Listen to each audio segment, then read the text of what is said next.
I saw my first experience with the child with AIDS and HIV was in Uganda in 1992, when I visited what later became known as the Kampala studies. Oh wait, I just have to hold this for a sec.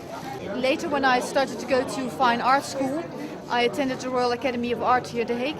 And during my studies, I wanted to combine, in fact, the world of fine art, which is only a world of beauty, with the world of atrocities, but also the world of disasters, as I've seen it on the African continent.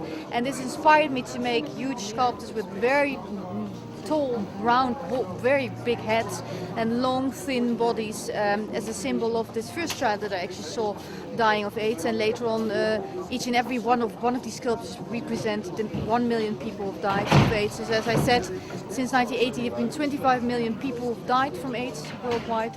And so these are going to be, at least until the Millennium Goals in 2015, 25 of these huge colossal sculptures.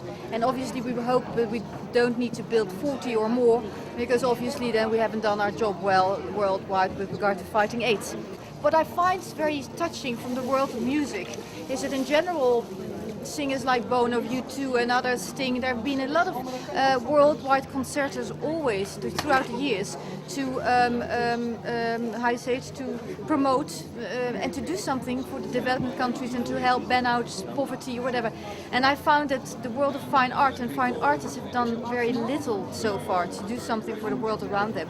So I find there's a logical combination between the world of music, where artists already all over the world did indeed contribute to a better world, and I want to, in fact, also liaise and bridge with them. And it is a sort of liaison between the world of fine art and music to jointly give a signal of solidarity with all these AIDS victims in the world. The moment I start to explain it, people really are getting very enthusiastic, want to help.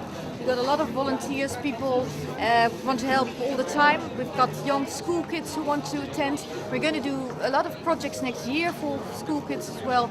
And I think it's a good storyteller. It's a good way to tell the story about AIDS to people who normally would otherwise zip on or go on to another program. And I just got from one guy a special invitation to do something again with kids this year, because he said, I've never seen anybody building a sculpture like this with a message on a festival, such an international festival, with so many people, 25,000 people attending this weekend. And so many people see it. It's on the website, and it's a very effective way, I find, from the world of fine art to bring out the message that we still have to be alert with regard to AIDS, and that we still need to do something with regard to AIDS.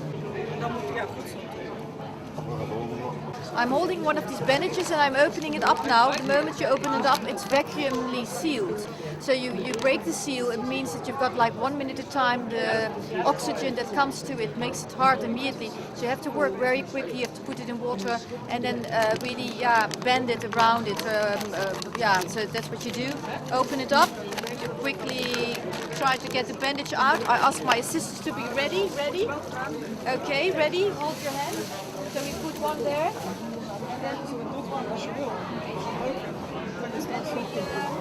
And we just basically roll. We roll gently to go with the flow of the roll. The good thing I think about art, once you do it well, I hope, is that you leave room for interpretation by other people. So what I saw when exhibiting these things, also these sculptures are annually exhibited in the City Hall of The Hague around World AIDS Day, and when I lead around young school kids, and you leave as a fine artist, you leave room for interpretation by your audience. They all ask you, what is it? But they can also interpret it somehow. Some say it is a sperm, others say, well, it's a bit of an extraterrestrial form, others say, no, I see a figure in it. So if you leave room for interpretation, then it's a catalyst for asking questions, a catalyst for conversation, appeal to people, not only because they have a form, but they have a content as well.